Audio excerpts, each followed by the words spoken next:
സഭയെ മനുഷ്യ ശരീരത്തോട് ഉപമിക്കുന്ന പക്ഷം സന്യാസാശ്രമത്തെ മനുഷ്യ ശരീരത്തിലുള്ള ഹൃദയത്തോട് ഉപമിക്കാവുന്നതാണ്.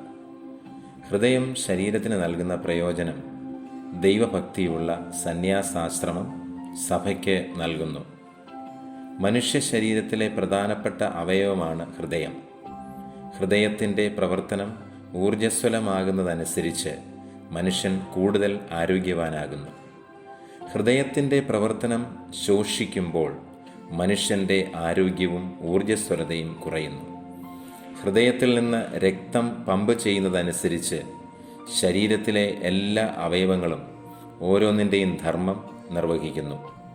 എന്നാൽ ഹൃദയത്തിൽ നിന്നുള്ള രക്തപ്രവാഹം കുറയുമ്പോൾ അവയവങ്ങൾക്ക് കേടുപാടുകൾ സംഭവിക്കുകയും ചിലപ്പോൾ മരണം വരെ സംഭവിക്കാവുന്നതുമാണ്.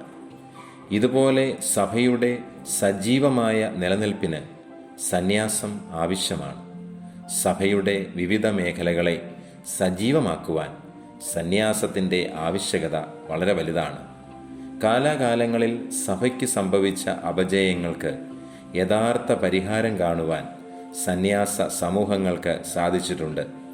മലങ്കര സഭയുടെ അടിത്തട്ടിൽ ഊറിക്കിടന്ന പല പ്രശ്നങ്ങൾക്കും പരിഹാരം കണ്ടെത്തുവാൻ മാർ ഇവാനിയോസ് പിതാവ് കണ്ടെത്തിയ മാർഗം മുണ്ടൻമലയിലെ താപസ ജീവിതമായിരുന്നു.